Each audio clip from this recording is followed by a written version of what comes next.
buenas noches para todas, para todos. Antes que nada, quiero agradecer la invitación a moderar esta mesa. Me pareció muy interesante el trabajo de la mesa anterior y también las preguntas de todos ustedes. Espero que esta mesa también convoque a interrogarnos y a preguntar, porque verdaderamente son temas sumamente movilizadores e importantes.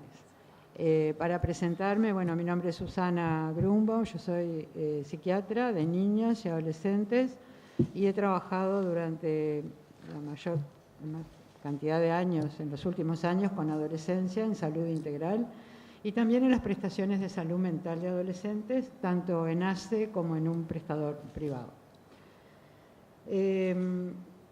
Para introducirnos un poco en el tema, no sé cuál va a ser la exposición de las compañeras y el compañero, pero reflexionando sobre el tema, me gustaba compartir con ustedes dos ideas.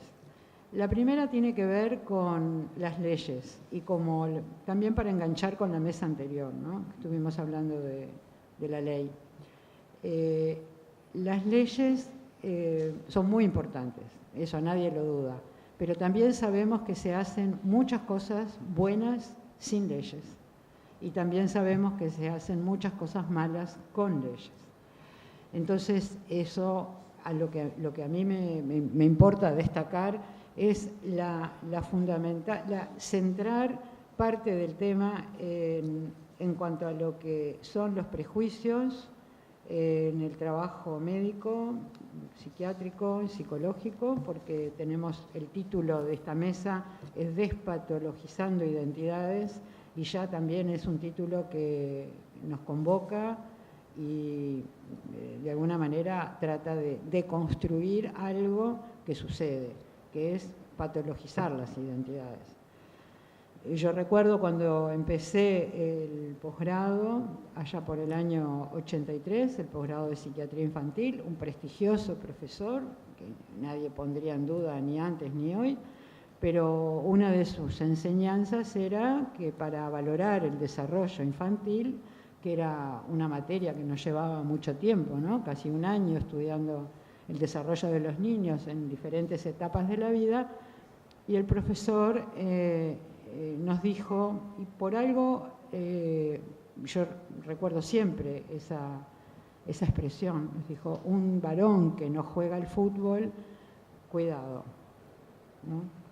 Entonces, pensando en la homosexualidad, porque en aquellos años la homosexualidad era una patología, se consideraba una patología. Quiero decir con esto, esta frase, esta expresión breve que recuerdo, cuánto camino se recorrió, cuánto queda por recorrer y cómo la vida va cambiando mucho más rápido que lo que cambian las políticas, que lo que cambia la universidad, que lo que cambian los lugares de poder desde donde se toman decisiones. ¿Cuánto tendremos que hacer para instalar en la cultura? Y cuando digo cultura me refiero al término y su concepto más amplio.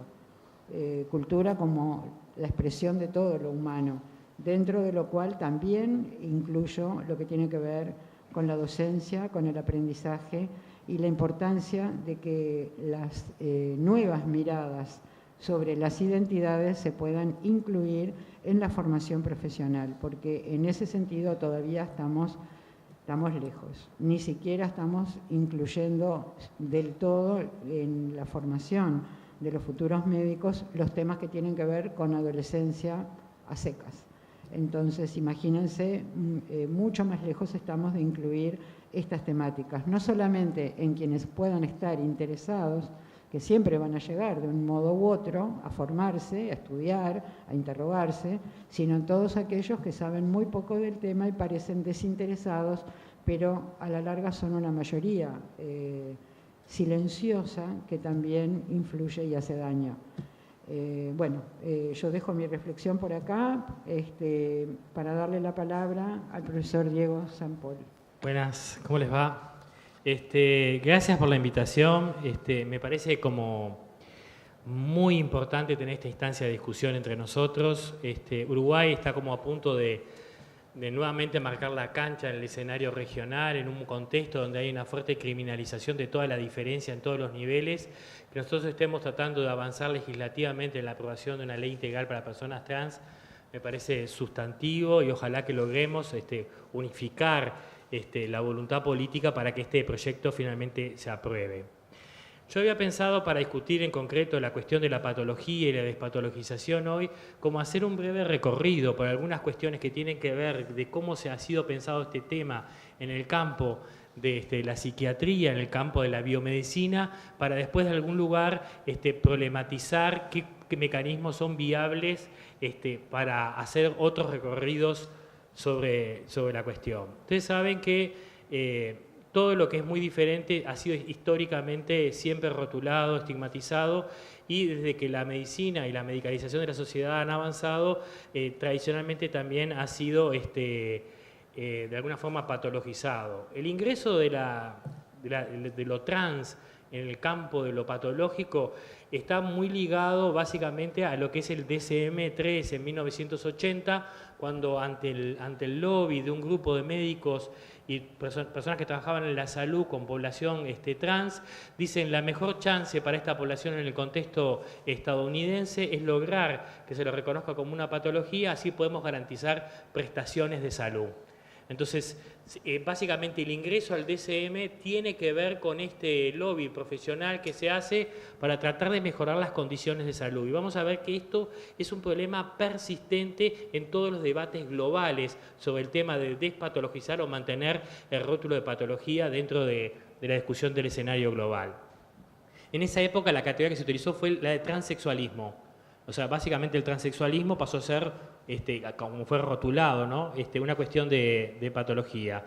En el DSM-4 del 94 se cambió la palabra transexualismo por la de trastorno de identidad de género.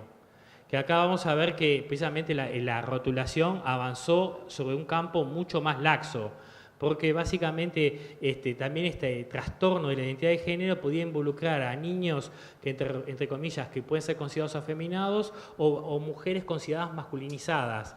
Y de alguna forma era también una rotulación que claramente podía volver a repatologizar las orientaciones sexuales, ¿no? Que esto también es bien interesante para ver cómo esta discusión trasciende ampliamente solo las identidades trans para involucrar otra cantidad de campos de posibilidad.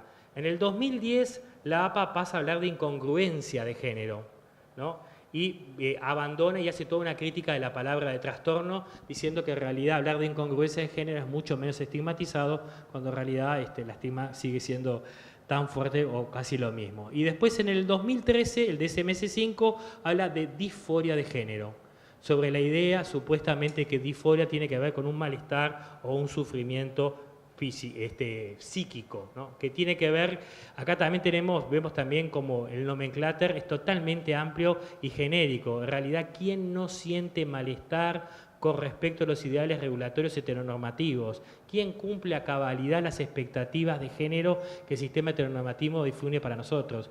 Yo creo que no existe ninguna persona que no quiera ser más masculina de lo que es y ninguna persona que quiera ser más femenina de lo que es. O sea, todo el mundo tiene déficit en los ideales regulatorios de género. Y esto produce enormes malestares. O sea que si la idea es patologizar como disforia de género, en realidad la rotulación también tiene una enorme significación. La Organización Mundial de la Salud también hubo un gran debate sobre esto y en el CIE 11 nuevamente se la incluyó como un trastorno de la personalidad y el comportamiento. Por más que hubo un gran consenso dentro del equipo que trabajaba de que no era una patología, pero acá finalmente lo que predominó fue la presión para mantenerla considerada con este rótulo bajo la idea de que había muchos países en los cuales los seguros de salud solo se mantienen si se considera que el cuerpo, o sea, no hay prestación de salud posible si no se considera que haya una patología. Entonces esto fue por lo menos lo que los médicos plantearon como razón por la cual mantenerla.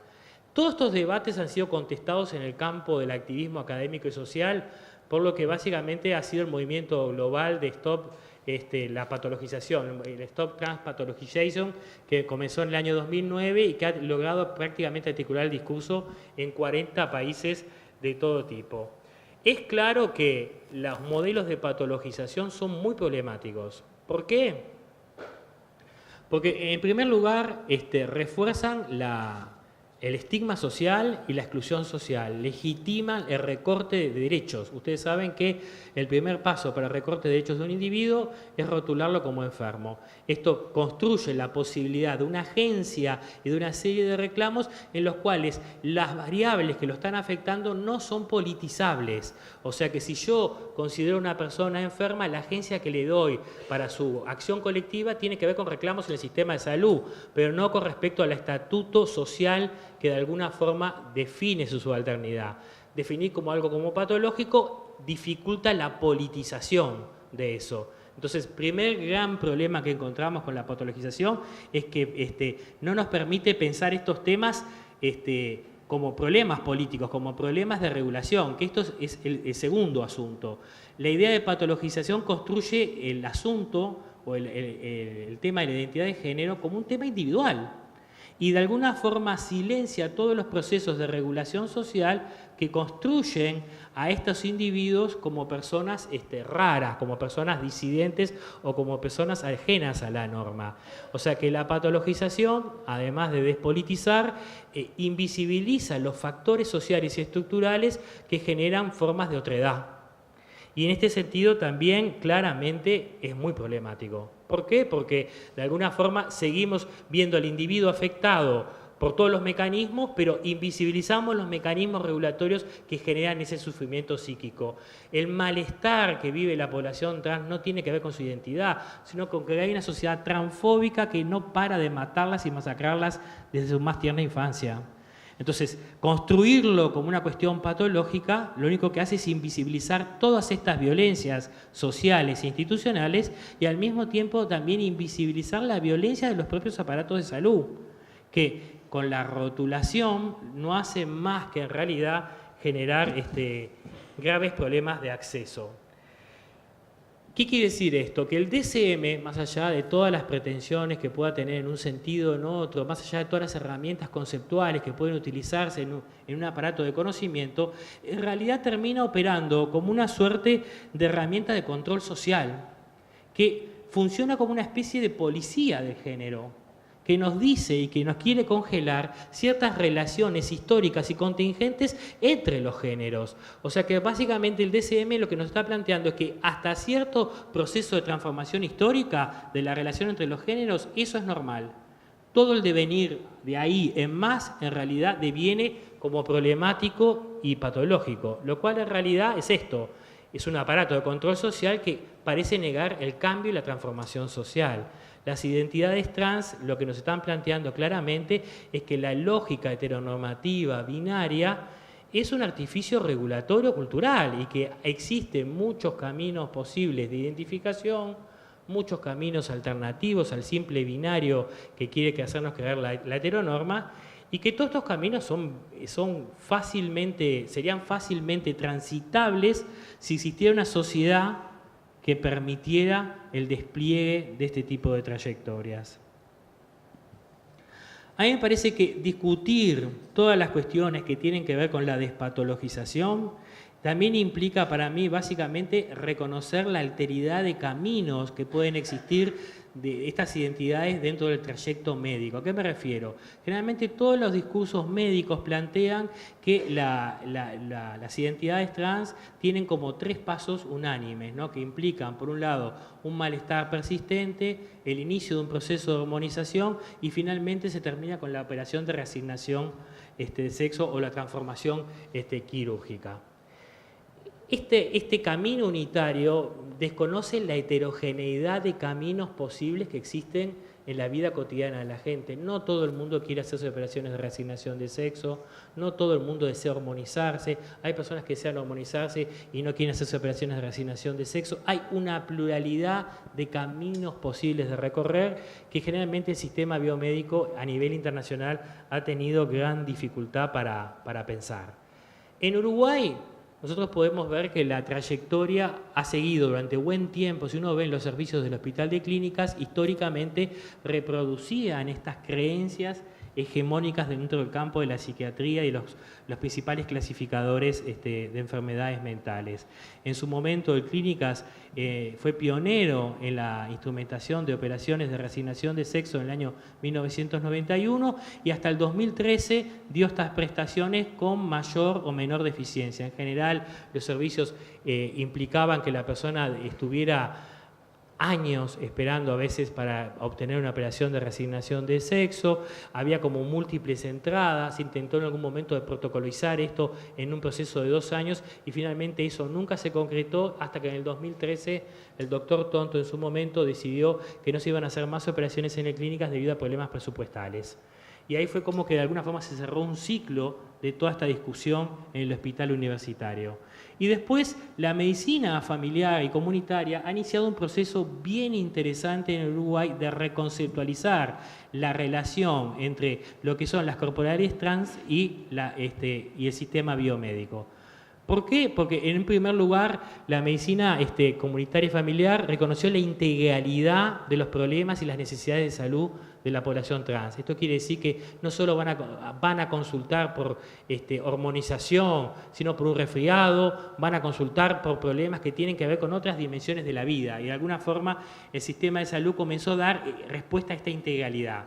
Y después dar respuesta a una serie de demandas que tenían que ver con la dimensión identitaria, problematizando directamente toda la negación de servicios que históricamente el servicio de salud le había negado y que había condenado a la clandestinidad a las personas trans para conseguir algún tipo de solución. Pensemos en las intervenciones para generar mamas o las intervenciones clandestinas para generar formas de corporalidad que respondan a los ideales regulatorios de lo que se entiende lo femenino y que muchas veces tienen que ver con la imposición de los mercados de comercio sexual, ¿no? O de explotación sexual.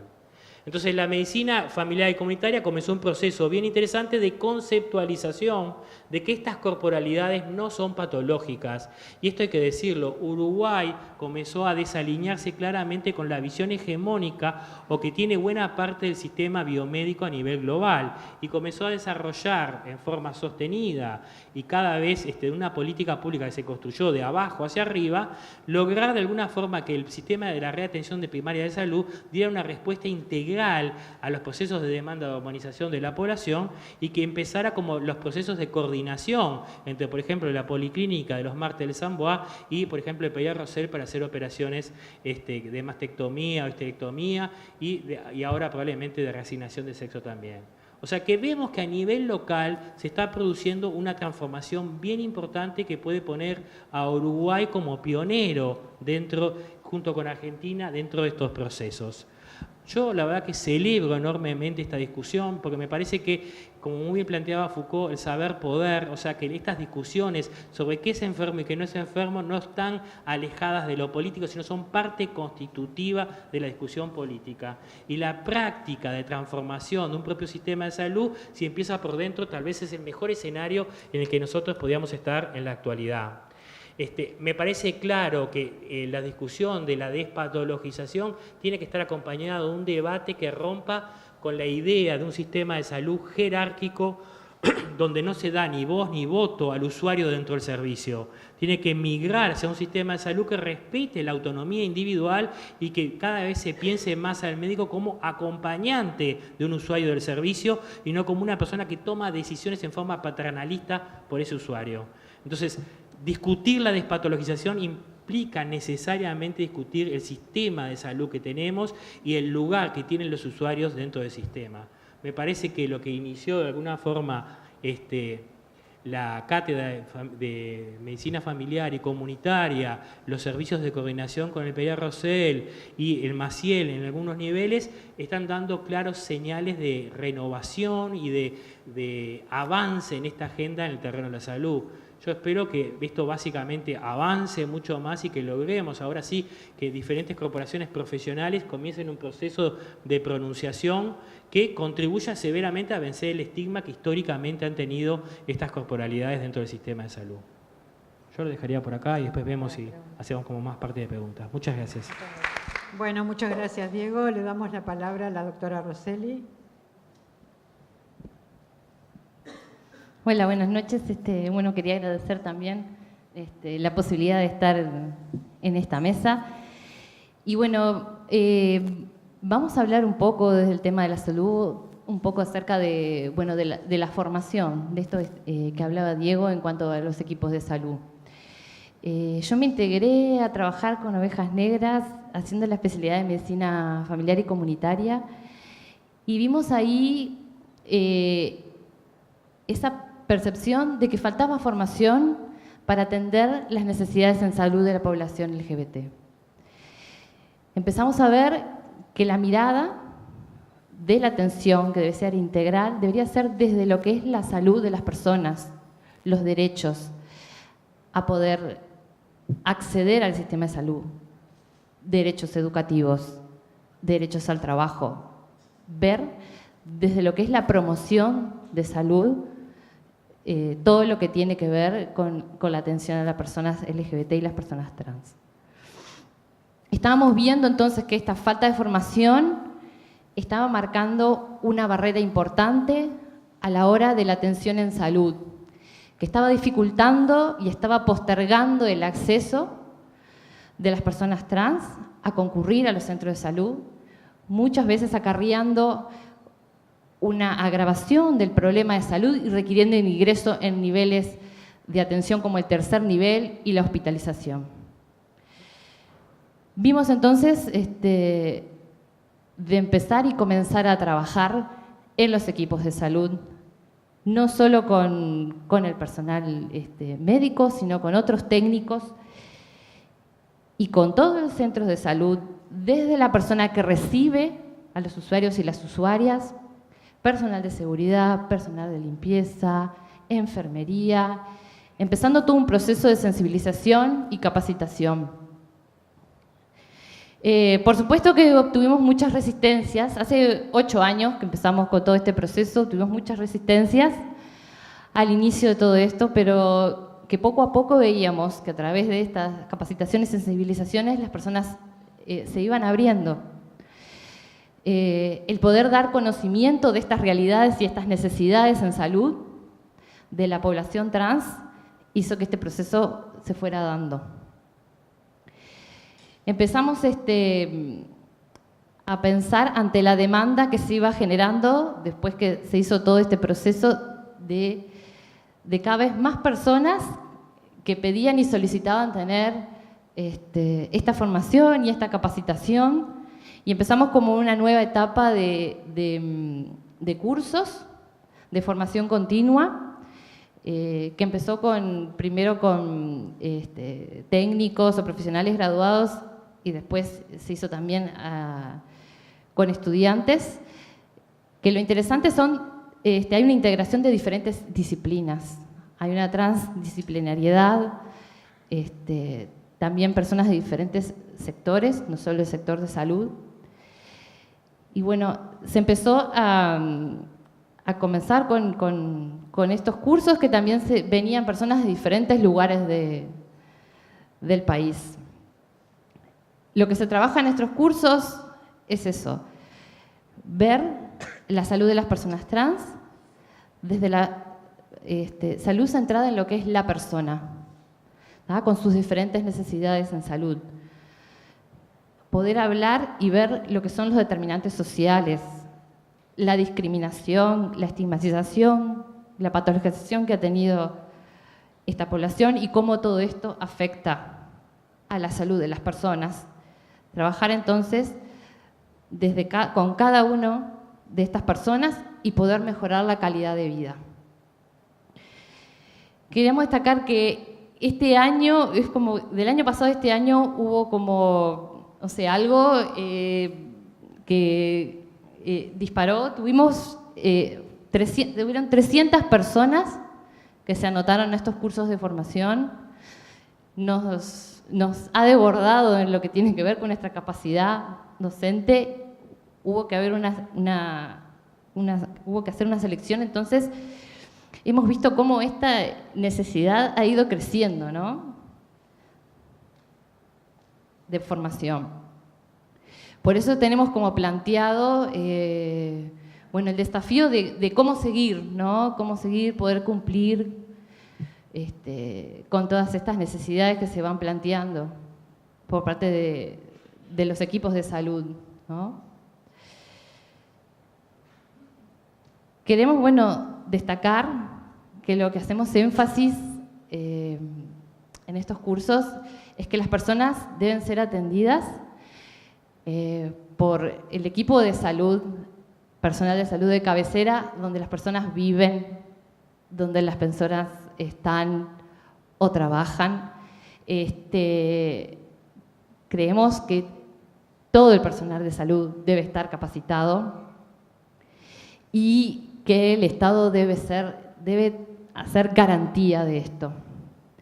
Debemos recordar que las personas trans acceden a procesos de cambiar su cuerpo, hormonización por fuera del sistema de salud, que siempre ha sido así, que sigue siendo así, y el Estado tiene que garantizar el acceso de las personas al sistema de salud. Sabemos que el acceso a estas cosas por fuera del sistema de salud se paga y se paga con la vida de las personas. Y esto no puede ser así. Entonces creemos que trabajar de esta manera disminuye todo lo que es el estigma y la discriminación, mejora el acceso a la salud, la atención en salud y sin duda que mejora la calidad de vida de las personas trans. Muchas gracias. Le damos la palabra a la licenciada Marcela Pinti. Gracias. Buenas noches para todas, para todos y para todes, aquellas personas que no, en esta línea que planteaba también Diego, aquellas personas que se sienten desconforme o disconforme, quienes no nos sentimos disconforme con esta exigencia de la masculinidad obligatoria y hegemónica o de la feminidad hegemónica y obligatoria para determinados cuerpos y para otros cuerpos, ¿no?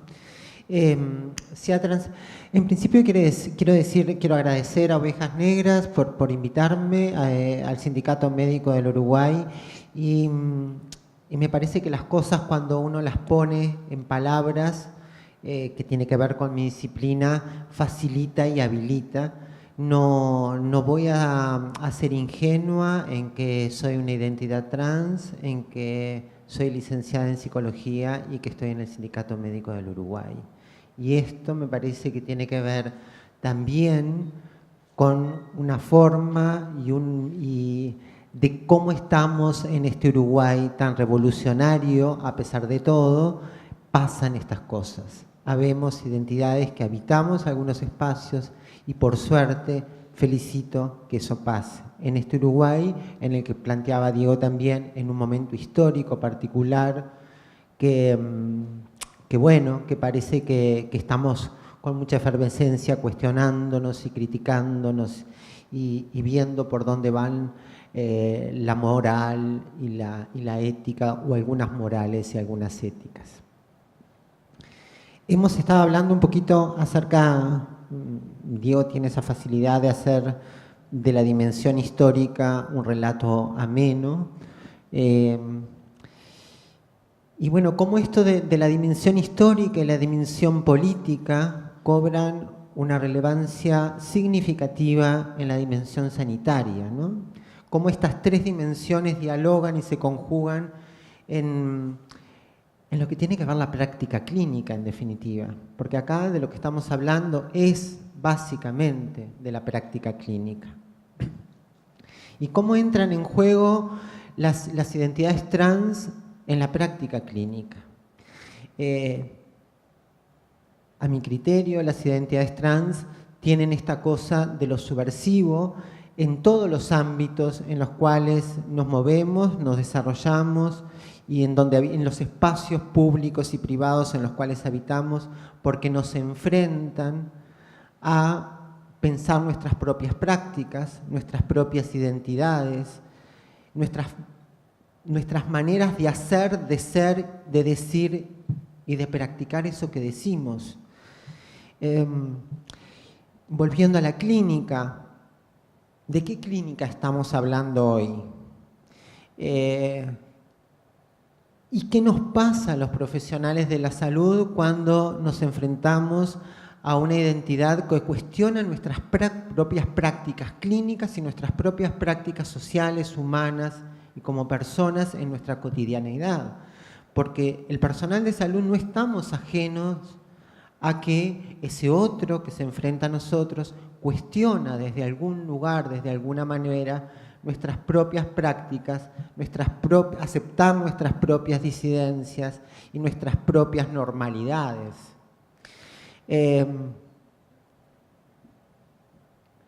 Yo reivindico el término despatologización porque históricamente la patología está acompañado y está contextuada con los momentos históricos sociales.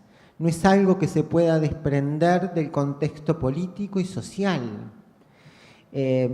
Pensar hoy, aunque a veces lo hacemos, que una persona en situación de discapacidad deba de ser encerrada en un hospicio a cualquiera de las personas presentes en este lugar nos parecería un disparate por la mera situación de discapacidad.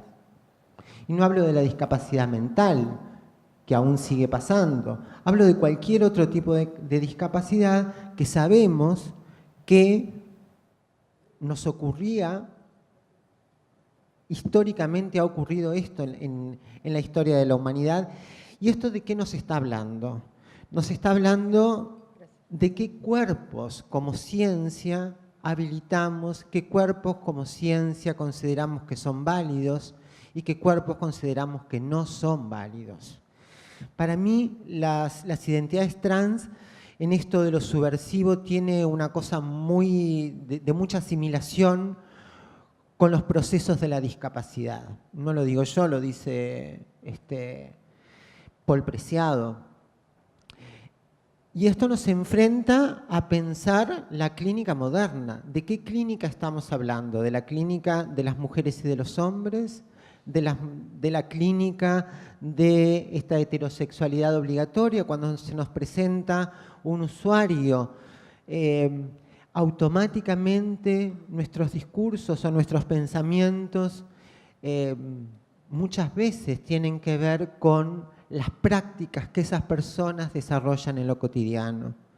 Desde las prácticas más naturalizadas hasta las prácticas más privadas, de las prácticas más externas o que tienen que ver con el ámbito más público, como aquellas prácticas que tienen que ver con el ámbito privado. Interpretamos que determinadas corporalidades, determinadas estéticas y determinadas éticas se comportan de determinada manera, van a hacer uso de sus cuerpos y de sus genitalidades de determinada manera, que determinados cuerpos tienen que tener determinadas genitalidades, determinadas formas de expresarse, determinadas formas de decirse. Y haciendo alusión nuevamente a Paul Preciado, y que es un video que les recomiendo que lo puedan ver, que les va a exigir una cosa intelectual como muy interesante, que es la muerte de la clínica moderna, ¿no?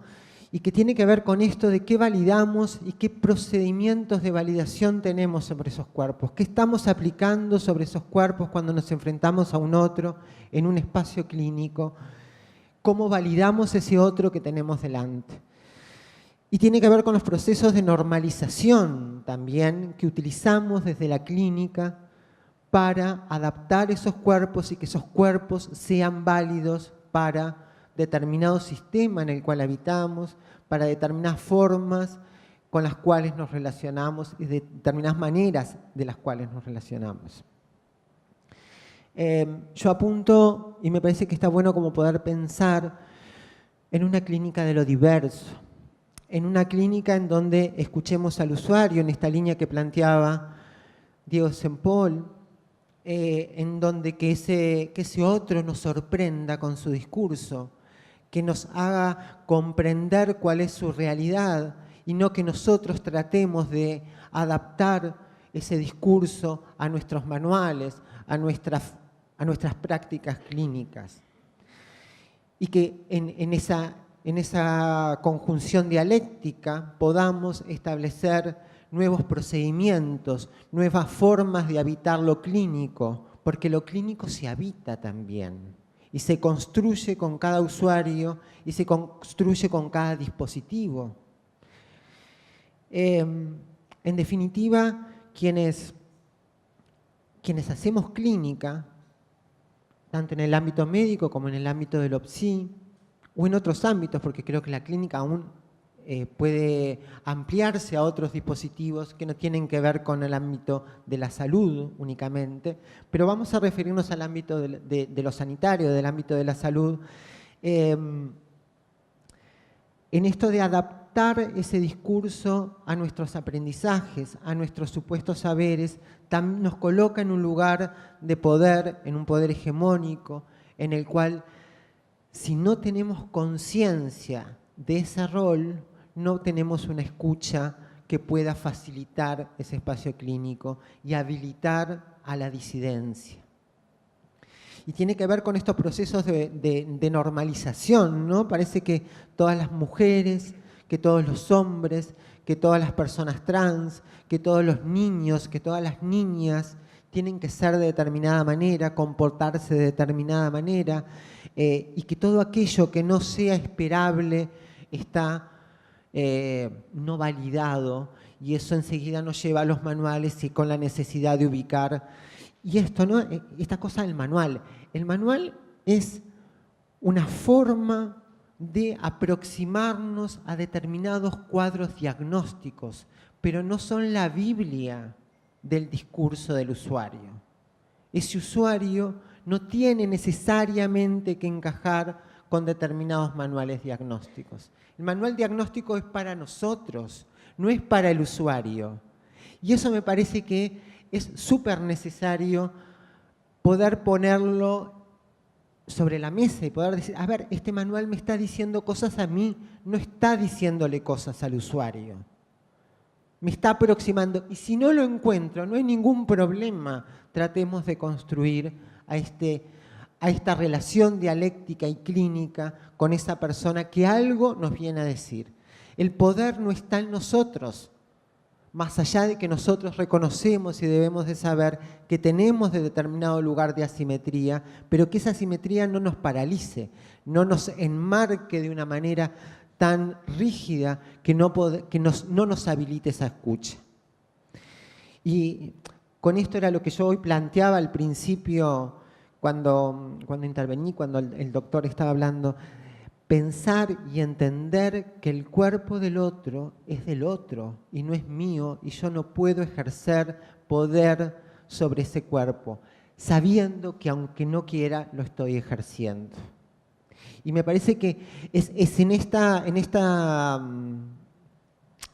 complejidad en la cual los técnicos, los médicos, los psicólogos y quienes desde algún lugar, en este lugar asimétrico, porque debemos entender que estamos en un lugar asimétrico, y poder manejarlo y poder hablarlo con el paciente o con el usuario, mejor el usuario que el paciente, porque el paciente ubica a ese otro en lugar de paciente y de una reverencia para nada de devolución de lo que ese otro me está diciendo, aunque el usuario sabe que yo o que ella tiene el poder, pero poder desconstruir esta práctica clínica, aproximarnos más a ese discurso con una escucha mucho más ingenua, no de la ingenuidad del no conocimiento, sino de la ingenuidad de lo que ese otro me está queriendo decir, cuál es la necesidad.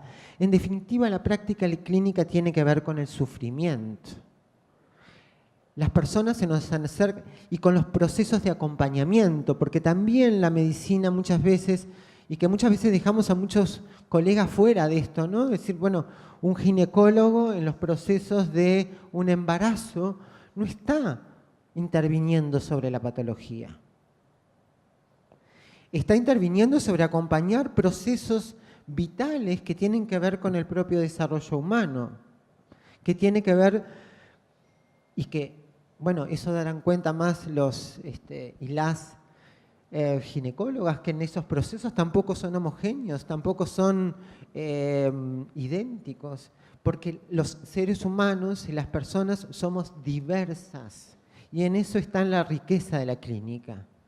La clínica, la riqueza de la clínica está en entender, en escuchar, en comprender, en sentir, en empatizar con ese otro que nos tiene que decir algo y que seguramente sabe mucho más de su cuerpo, porque cuerpo no es solamente la materialidad carnal que tiene que ver con esta cosa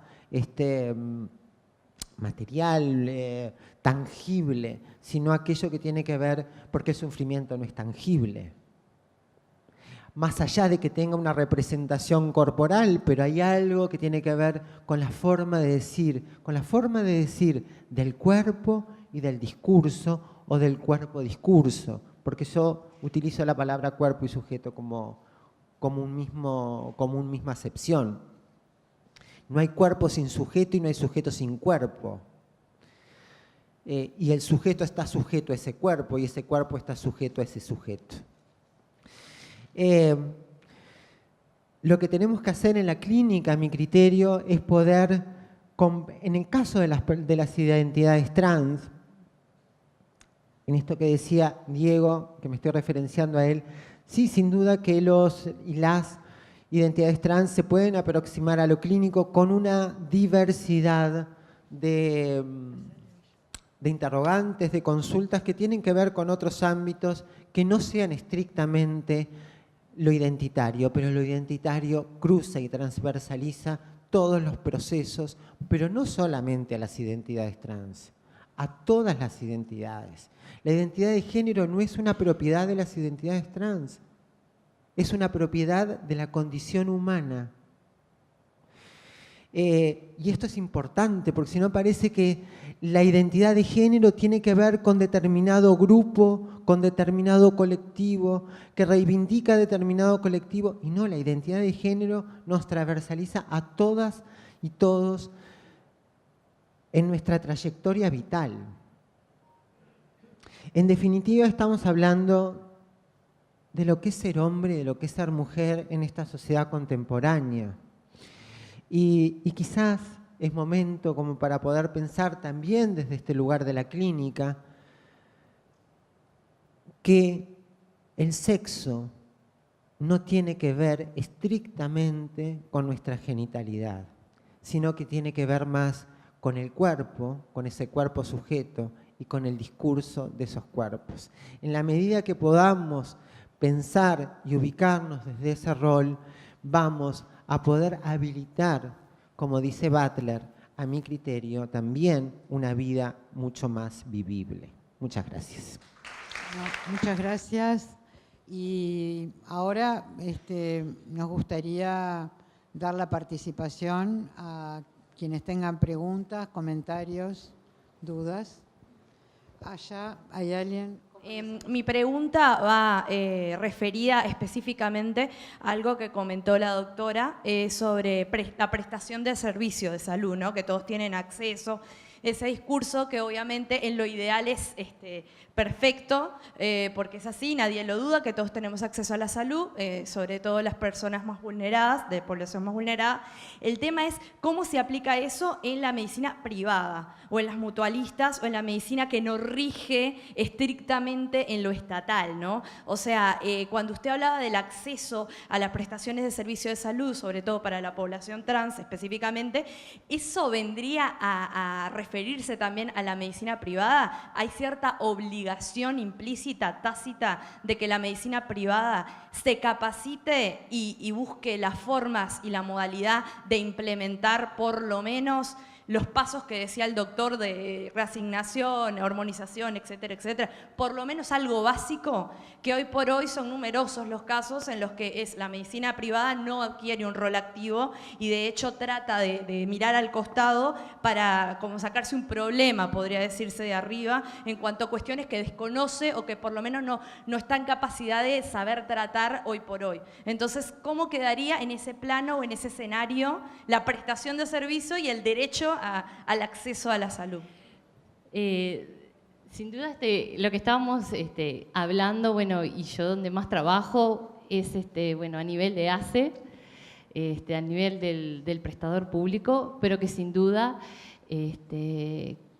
con esta nueva ley que tiene que ser aprobada, el Estado como rector debe garantizar esos derechos, y eso debe ser tanto a nivel público como privado, así también como estas capacitaciones. Yo no estuve, en algún momento no estuve trabajando, pero sé que los compañeros estuvieron a nivel privado y también fue una necesidad marcada de estas capacitaciones. O sea que en la medida que esto, yo dije al principio hubo muchas resistencias, pero en la medida que esto, ya llevamos 8 años, siga adelante, yo pienso que esto va a tener que ser de alguna manera regulado y exigido, y bueno, va a tener que ser a nivel de todos los prestadores, ¿no? Tanto público como privado. No sé si contesté. No, yo quería complementar un poco lo que decía Karina, porque yo también trabajo en los cursos que estamos dando, y en realidad lo que pasa con estas capacitaciones es que surgen desde la sociedad civil y surgen desde la medicina familiar y comunitaria, y dentro de la medicina familiar y comunitaria surge desde los residentes la necesidad de la capacitación, no desde los profesores. O sea, surge desde las generaciones más jóvenes, que supuestamente son las que menos saben y que están creciendo en su formación, y desde la sociedad civil. Y desde ese lugar surge la necesidad de hacer los cursos, y se hacen en la Facultad de Medicina, en la Facultad de Psicología, con la sociedad civil y algunos organismos internacionales. Y se multiplica esa necesidad, como decía Karina, porque ha sido exponencial la inscripción, tanto de pregrado como de posgrado. Y cuando se ha incursionado en hasta donde yo sé, quizás alguien sepa de algunas otras instancias, ha sido a pedido de los prestadores cuando tienen un problema. Por ejemplo, cuando tienen un problema en el sentido de tienen usuarios que quedan como en posición adelantada de no saben qué hacer, y entonces ahí se contactan con algunos de los docentes y con esta experiencia y se hace en un lugar. Pero es exactamente al revés de lo que sucedería o sucederá, creemos, cuando se aprueba una ley, se hace el reglamento y el organismo rector, que es la policía sanitaria, es una palabra espantosa, pero no, dice esto se tiene que hacer así, de esta manera, de esta manera, de esta manera. Es de arriba para abajo. Esto ha surgido en el otro sentido. Entonces, claro, la sistematización de esto no la hay, claramente. Y tampoco hay una normativa que diga que los privados, o sea, también hay un problema en el sector privado que los generalistas de alta calidad en la atención a las personas, como por ejemplo los especialistas en medicina familiar y comunitaria, no están insertos en el sector mutual igual que en ACE. De manera que la capacidad que tienen los generalistas, o sea, de ver a las personas en todas sus dimensiones, ¿no? En la parte privada hay como una fragmentación mucho mayor en especialidades, y uno le ve el ojo, el otro el cuello, el otro el pelo, el otro la barriga, el otro... Y entonces la persona va pasando como por... Entonces eso pasa mucho más en el sector mutual, es una opinión personal. Y entonces, claro, como surge a través de la formación de recursos humanos, que está inserta en ACE, y surge de abajo hacia arriba, por decirlo de alguna forma, es que pasa esto. Pero claramente con la reglamentación y la ley debería ser de otra forma. Eso. Mi objetivo en realidad, es simplemente reafirmar que no solo debería ser de otra forma, sino que va a tener que ser de otra forma, de la que viene siendo hasta ahora, de que es que el sistema, el prestador público es quien más ha avanzado, y es genial que además haya sido así, y los prestadores privados han avanzado en la medida de que tienen usuarios, como decía Zaida, ¿no? Y entonces, lo que propone la ley es que esto esté incluido, o sea, que las prestaciones estén incluidas, y que entonces el prestador de alguna manera tenga que garantizarlos. ¿Qué pasa para otro montón de prestaciones? Y que además hay, por ejemplo, en la ley del Sistema Nacional Integrado de Salud, maneras de lograr que eso suceda, como son, por ejemplo, la complementación de servicios. Si un prestador se siente que no puede, que esto lo dijo el doctor Hugo Rodríguez antes, capaz que está bueno reafirmarlo. Si un prestador siente que no puede o considera que no puede o incluso pusiera motivos, no sé, los que sea, para no hacerlo, igual tiene que garantizar la prestación de la manera que sea. O sea, y que de hecho igual, es futurismo de lo que puede pasar, pero en realidad yo creo que el camino que se ha empezado de formar a los profesionales y demás, y que tiene eso interesante de que ha sido muy de abajo hacia arriba, ha logrado entusiasmar a muchos profesionales de distintas disciplinas y a muchas personas que trabajan en los equipos de salud, de manera que yo creo que va a ser posible que sea en una gran cantidad de servicios que se dé. Si no se puede, genial, no importa, se va a poder hacer de otra manera porque hay leyes que habilitan esta posibilidad. La verdad es que no es tan reciente en Uruguay que la salud es un derecho. No lo es. La verdad que tiene unos años nomás el derecho a la salud como tal. Y lo que hay hoy en día garantizado es la cobertura de salud, pero el acceso es como más intrincado y hay que trabajarlo mucho más. Hola, buenas noches. Bueno, primero que nada quería felicitarlos por el panel. Estuvo excelente y fue muy nutritivo. Y a mí me surgió una duda cuando estaban hablando de la evolución, entre comillas, por así decirlo, del DSM y del CIE. Quizá la pregunta va más orientada a la doctora en psiquiatría infantil, porque es como una pregunta más interna, de aquí en Uruguay, ¿cómo es, o en general, cómo es la visión de las identidades trans dentro de la comunidad de la psiquiatría? Sería interesante, digo, lo acabo de pensar por la pregunta que haces, hacer como alguna especie de, no encuesta, pero entrevistas, consenso, para ver realmente, porque al igual que decían recién los compañeros, vos decías que son los residentes los que se acercan más como el interés. Yo creo que hay cosas, por suerte, buenas que están cambiando. Yo, digo, al haber trabajado con adolescentes muchos años, no es que crea que solo por el hecho de que las personas son jóvenes ya son revolucionarias, no creo eso. Pero sí es verdad que hay mucho más pensamiento revolucionario y acá se precisa, y hace mucho que no usamos la palabra revolucionario, ¿no? En general, digo, hace mucho que no se usa y a mí es una palabra que me gusta y creo que viene al caso acá, porque lo que hay que hacer es revolucionar el DSM-5, los textos, pensar en las personas, ¿no? Como decía Marcela, escuchar, pensar en el otro. Digo, y en ese sentido creo bastante en la gente joven que se viene formando y que viene como escuchando cuáles son también las demandas. Porque, como decíamos recién, el Sistema Nacional Integrado de Salud le falta para ser integrado, le falta para ser sistema, le falta.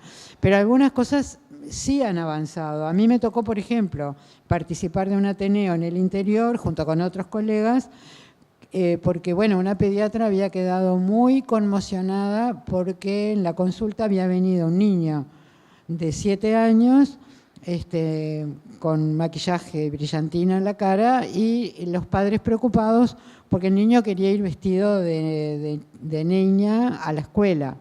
Y esa simple pregunta, que para eso no sé qué precisamos, ¿no? No precisamos ni hormonas, como decía hoy el compañero. No es que le vamos a dar hormonas ni nada de eso. Lo que hay que dar es una respuesta que sea satisfactoria, que sea coherente, que no dañe al niño ni a la familia, que acompañe, que ayude, ¿no? Entonces lo que no podemos hacer es patologizar esa pregunta. Estoy tratando de darte una respuesta porque fue algo en lo que yo participé. Y bueno, fue una discusión muy interesante porque algunos decían, sí, que vaya vestido de niña. Fue muy interesante porque después también se contó que en una oportunidad iba por la calle vestido con un vestido como de esos disfraces que hay, que se venden, ¿no? De hadas, y princesas, y una señora dijo, ay, qué linda niña, y se dio vuelta y dijo, no soy niña, soy varón. Entonces, eso nos muestra cómo realmente la cuestión de encasillar, ¿no? Tiene que ser varón, tiene que ser niña, tiene que ser así, tiene que ir vestido así. No, tiene que jugar y está jugando a todo lo que puede y nosotros tenemos que acompañar. Y la escuela también tiene que acompañar y no dañar, ¿no? Porque también los otros niños son muy crueles. Entonces, pero a veces también por decir, y yo también estaba tentada de decir, no, que no vaya vestido de nena a la escuela, porque lo van a hacer pelota, ¿no? Va a sufrir. Pero bueno, hay que ver también cómo es la escuela, quién acompaña, y esa situación es de una mutualista, no es de ACE. Por eso digo que hay cosas que también se mueven en el sistema de salud. Por otro lado, también nos pasó en el Pereira Rosell, bueno, yo diría que a esta altura yo diría un varón, ¿no? Trans de 10 años, biológicamente era una niña que tuvo su menstruación y hizo una crisis de angustia y de ansiedad muy importante, porque hizo una menarca muy precoz y llegó a la consulta ginecológica y de la consulta ginecológica me llega a mí, porque en ese momento estaba trabajando en el equipo de salud mental del Pereira y teníamos que opinar qué hacer. Entonces a veces los psiquiatras están para decir si está bien o está mal y eso es lo que tenemos que evitar, como sucede en los casos de maltrato. Aunque ustedes no lo crean, cuando hay violencia, maltrato o abuso, se manda al psiquiatra como para que verifique si el relato del niño es cierto o no. Y eso es lo que no tenemos que hacer, porque nosotros partimos de que el relato del niño o de la niña es verdadero, no es eso lo que tenemos que hacer. Nosotros tenemos que hacer otras cosas, ¿no? Acompañar a recuperar, explicar que no tiene la culpa, qué sé yo, bueno, otra cantidad de cosas, me voy del tema. Volviendo a este tema, estamos muy divididos. Hay gente que piensa de una manera y gente que piensa de otra. ¿Entendés? No, en algunas cosas no somos una corporación que se mueve toda junta y opina lo mismo. Yo creo que las cosas se van a ir corriendo de lugar, porque ese profesor que yo te decía hace 30 años, porque un varón no jugara al fútbol, lo catalogaba de patológico, porque no era solo de homosexual, tiene una patología, porque eso era lo que el DSM-3 en una época decía, la homosexualidad como patología. La historia clínica del adolescente, relaciones homosexuales como alerta, cuadrado amarillo. Esto es así. Se cambió en el 2010, la historia clínica del adolescente. Se sacó eso, ¿no? Entonces, yo creo que hay mucho camino para recorrer y creo que no todo está en lo médico o en lo psicológico, sino también en todo lo que desde afuera, desde la cultura, inclusive desde el cine, la literatura, todas las manifestaciones de lo humano van a ir impactando y me parece que los futuros profesionales van a estar como mucho más abiertos, ¿no? No sé si te contesté, pero sería interesante para hacer como una pequeña encuesta de cómo, no tanto de qué piensan, sino qué hacen realmente cuando llega o cuando están frente a una situación de este tipo. Porque el pensar, todo el mundo puede pensar en los derechos, pero a ver, ¿cómo hacemos, no? ¿Medicamos? Hola, buenas noches. Esta parte no sé para cuál puede ser, pero para mí es muy importante. Yo sé de un caso de una persona que ya no está en vida, que abusaron de esa persona y no lo pudo decir nunca porque era niño. Y después se supo que niña ahí era bisexual y nunca lo pudo decir porque era alguien de la familia y si no, no podían creer en él.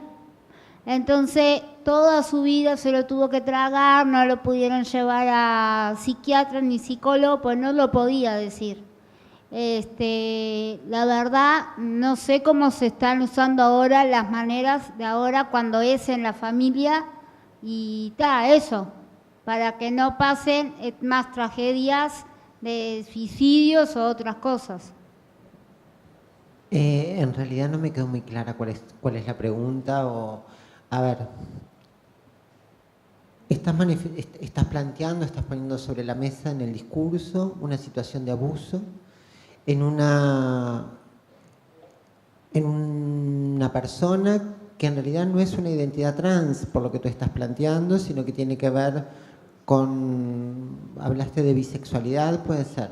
Bueno, capaz que hacer como una pequeña puntualización, que por un lado va lo identitario y por otro lado va la orientación y la práctica sexual de las personas. Independientemente, me parece que acá hablar de cuál es la práctica sexual de un niño no correspondería, porque estamos hablando de una identidad donde no estaría ni siquiera definido esa práctica sexual, o no debería estar. Y las situaciones de abuso merecen una visión y una cosa como de repudio y de trabajo con esa persona que llega de una manera como muy importante, ¿no? Digo, acá no se está hablando de una práctica elegida ni una identidad elegida, se está hablando de una situación de abuso, pasa por otro lado. En la misma línea que adhiero con lo que dijo la doctora recién, en cuanto que a los niños y a las niñas hay que creerles cuando relatan una situación de abuso intrafamiliar.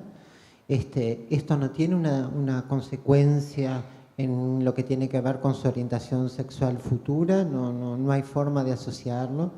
Y bueno, hay que escuchar a los niños y a las niñas cuando plantean este tipo de situaciones.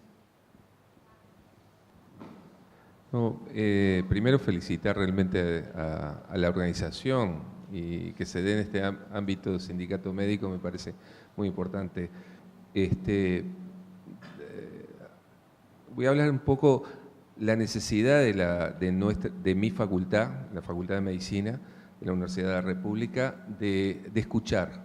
Yo la verdad es que no iba a intervenir hasta que Josefina ahí me insistió y hablo porque vine a escuchar, y creo que ese es un tema importante, necesario, de aprendizaje institucional, el escuchar, el abrir las puertas, el salir de esquemas también. Este es un tema de salud colectiva, en el sentido de que necesariamente requiere del diálogo de saberes, y hay una construcción que es superior a los saberes de cada uno, del colectivo, de los colectivos, de los espacios académicos, técnicos. Digo, se construye una salud diferente a partir de ese diálogo, y tiene que ser sincero, tiene que ser sin prejuicios, todo eso sabemos que todos tenemos, digo, de alguna manera, porque estamos también, cierto, formateados. Entonces ahí hay una construcción que es necesaria, y felicito realmente al espacio como tal, y para las instituciones son necesarias la escucha, el espacio comunitario. Yo le decía a Zaida, insistimos mucho en el nuevo plan de estudio de la Facultad de Medicina, de la carrera de Medicina, el espacio comunitario, porque es un espacio de incertidumbre. Nos saca del lugar, además de poder histórico de las estructuras hospitalarias. ¿Por qué? Porque ahí estamos navegando en esa incertidumbre y contribuyendo y construyendo y generando, me parece, colectivamente aprendizajes en sentido general. Así que felicito realmente, me parece que ese es el camino, hay que ir construyendo. Yo hago salud ocupacional, medicina laboral, y pensaba y venía con la idea de hablar o de pensar cómo el trabajo, la centralidad que tiene el trabajo en nuestras sociedades, y ahí hay una estrategia necesaria frente a las inequidades que se tiene, en particular por el acceso, por las barreras, por las dificultades en las barreras de acceso. Y ahí hay un tema que me parece central en la política, en las políticas sociales globales y que hacen a la salud. El trabajo es uno de los determinantes pesados de la salud de los colectivos, a todos, de todos, digo, y el acceso a un trabajo, como dice la OIT, decente, digno, que desarrolle las capacidades, que respete la dignidad humana, el derecho humano, que sea en condiciones de seguridad, por supuesto, y de higiene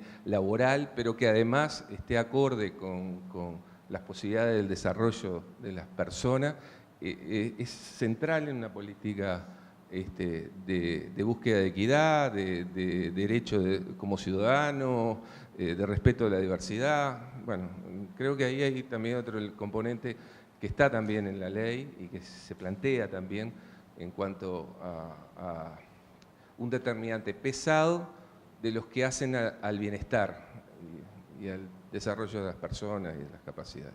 Gracias. Con respecto a lo que tú decís, me parece que el tema de salud ocupacional va a tomar o va a necesitar un abordaje específico de estas temáticas. En la medida, en función de esta ley y en la medida de la accesibilidad de las identidades trans a los ámbitos laborales, me parece súper importante tu presencia y me parece súper importante el espacio de la salud ocupacional para garantizar las trayectorias laborales de las identidades trans. Bueno, entonces para ir concluyendo la actividad, le damos la palabra a Gustavo Greco, presidente del Sindicato Médico del Uruguay. Buenas noches. Yo me voy a sentar, discúlpenme. No me gusta hablar parado, ser tan protagonista, porque entiendo que nosotros no somos los protagonistas acá, los protagonistas son ustedes. Y realmente lo primero que hay que decir es gracias a todos ustedes por estar acá, porque nos han permitido escuchar a través de excelentes exposiciones todos y cada uno de quienes hablaron, conocer, interiorizarnos, crecer, como decía Fernando, todo lo que circunscribe a la lucha que ustedes tienen en la sociedad de mucho tiempo para acá y que necesariamente necesita darse estos espacios de visibilidad para poder trascender. Para este sindicato, una casa en la cual el mandato histórico de la defensa de los derechos y de los derechos humanos y de la integración social, en todo lo que a los médicos como colectivo se nos impone desde la historia, mandato que nos enorgullece y por el cual estamos aquí, esto es parte de lo que tenemos que hacer. Y esto es parte esencial de lo que tenemos que hacer y es algo con lo cual asumimos teníamos una deuda. Y tenemos una deuda. Hoy se mencionaba, al pasar creo que Hugo mencionó una palabra que para mí es clave en todo esto, que es la palabra empatía. Nosotros vivimos en una sociedad que lenta, paulatina y progresivamente pierde la empatía, esa capacidad de colocarse, de situarse en el otro, en el sentir del otro, en el sufrimiento del otro, y a través de ese posicionarse en el otro, entenderlo, ayudarlo a superarse y superarse uno mismo. Hoy realmente asusta a nuestra sociedad, cada vez más enquistada, cada grupo, cada sector, cada estrato social, cada colectivo en sí mismo y defendiéndose a sí mismo y perdiendo la capacidad de entender al otro, de lo que le pasa al otro. Todo esto además amplificado por la modernidad, por la tecnología, por las redes sociales, cada vez más conectados, pero cada vez menos comunicados, donde esos espacios de amplificación de los discursos exclusivos, no de exclusivos, sino de exclusión, llevan a que, realmente asuste salir a la calle y mirar. Entonces, estar acá, todos quienes estamos, vernos, la institucionalidad, la individualidad, hablando de estos temas y de esta problemática, creo que es profundo y absolutamente enriquecedor para quienes tenemos responsabilidad circunstancial de estar en estos lugares que nos ha tocado, por circunstancias de la vida, estar. Y los médicos tenemos una deuda específica, porque tenemos un rol muy claro y muy específico con toda la problemática de las personas trans. Y yo quiero poner un ejemplo breve, sin extenderme.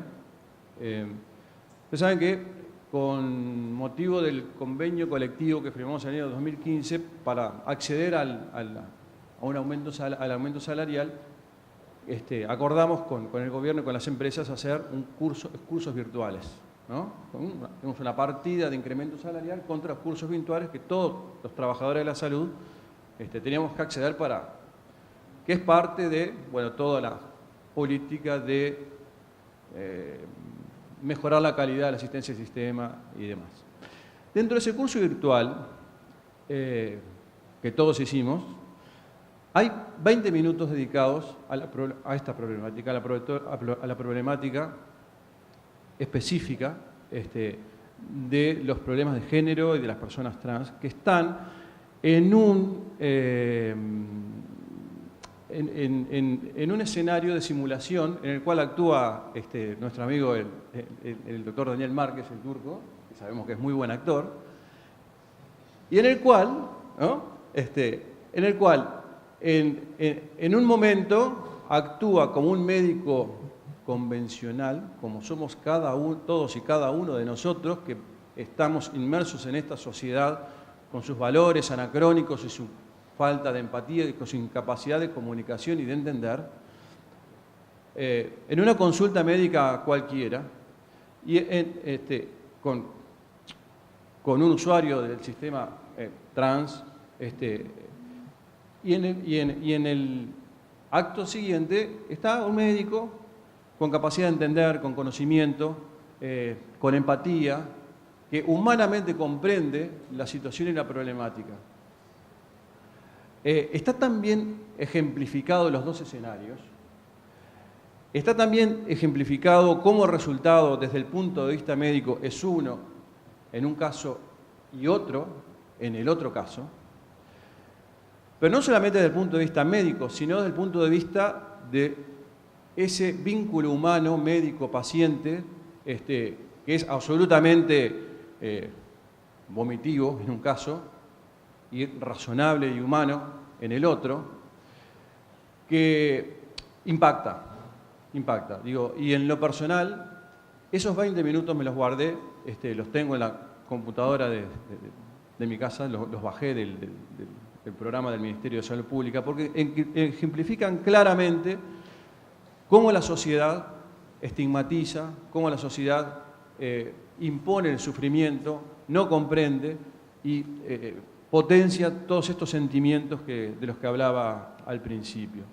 Por tanto, y celebro la presencia del doctor Tomasina acá y todo lo que en términos de formación en este sentido se está haciendo por todos los actores involucrados, pero yo, como presidente del sindicato médico, aspiro a mucho más que en el sistema de salud tengamos desarrollado en ACE o en el sector privado policlínicas específicas para esto. Yo aspiro a un colectivo médico que todo él esté sensibilizado con esta problemática, que todo el colectivo tenga la capacidad de entender la empatía, el conocimiento y la humanidad de poder realizar un acto médico, que es el vínculo entre dos personas, de tal manera que eso tenga un resultado humanamente aceptable y razonable para ambos, que eso hoy no pasa. Yo creo que tenemos que redoblar la apuesta en términos del sistema de salud. Yo no quiero lugares específicos porque los lugares específicos terminan siendo en sí estigmatizantes y discriminadores. Creo que todos, desde el punto de vista de nuestra formación, y sin duda que esto viene de lo que traemos de nuestras casas, de nuestros valores, de nuestras familias, y el cambio cultural es mucho más profundo que lo que podemos y que debemos absorber desde la Facultad de Medicina, pero que va mucho más allá de lo que la Facultad de Medicina nos puede dar en este sentido. Podamos realmente ser como colectivo mucho más inclusivos de lo que somos. Esto que hacemos hoy es parte de recorrer ese camino, es un escaloncito, es una señal que queremos dar como colectivo desde la institucionalidad, en lo que nos toca representar como institucionalidad aquí, y que esperamos y haremos todos nuestros esfuerzos para que no sea el único, sino que avancemos para vencer esas barreras y ser una una mejor sociedad. Así que muchas gracias por estar aquí y mis felicitaciones a todos, aquí quienes trabajaron, a Josefina, a Federico, Zaida y demás, y al colectivo Ovejas Negras por este maravilloso momento que nos han permitido tener. Gracias a todos. Bueno, nada, solo a modo de cierre final, o una reflexión de esto, de cómo, un poco desde el proceso de cómo surge esta actividad, ¿no? y de cómo tal vez eventos adversos siempre hay que encontrar la forma de sacar algo bueno en este proceso, ¿no? De construirnos y de construirnos a diario en lo que es, a lo que a mí respecta, a mi persona y a mi práctica clínica habitual. Pero bueno, este acercamiento que surgió a partir de algo capaz no tan feliz, con el colectivo Ovejas Negras y esta puerta abierta que queda, y esta confraternización que hicimos desde el sindicato y con el colectivo Ovejas, saludarlo y esperar que podamos seguir trabajando en esto. A la interna nos ha generado muchas dificultades, pero que hemos logrado, por suerte, darle el marco institucional que nos parecía que necesitaba esta actividad y la relevancia que debía de darse hacia la visión del cuerpo médico, como no en esta necesidad de profundizar los cambios desde abajo, porque tal vez somos las personas más jóvenes, me incluyo, aunque ya no soy tan joven, quienes hemos propulsado o estamos a diario como machacando, ¿no? En esta necesidad de construir desde los derechos de las personas y de trabajar en ese sentido. Y bueno, nada, saludar, agradecer a todos y todas las que participaron como exponentes y los que concurrieron a esta actividad que desde quienes organizamos esto, desde ya valoramos como un éxito rotundo. Y bueno, nada, les agradecemos profundamente la participación. Ahora, Nico. Bueno, primero volver a agradecer al Sindicato Médico del Uruguay por organizar esta actividad, que la verdad estuvo súper interesante. Agradecerle también a todas las personas que participaron del panel, especialistas, profesionales de las distintas facultades de la UDELAR, también a representantes de organizaciones sociales. Y bueno, nada, esta actividad la verdad que nos deja muy contentos y contentas porque es el principio de muchas cosas más, del cambio cultural y bueno, vamos por la ley integral para personas trans, a seguir luchando por eso y hasta que no se apruebe no vamos a parar. Así que bueno, arriba, gracias por venir.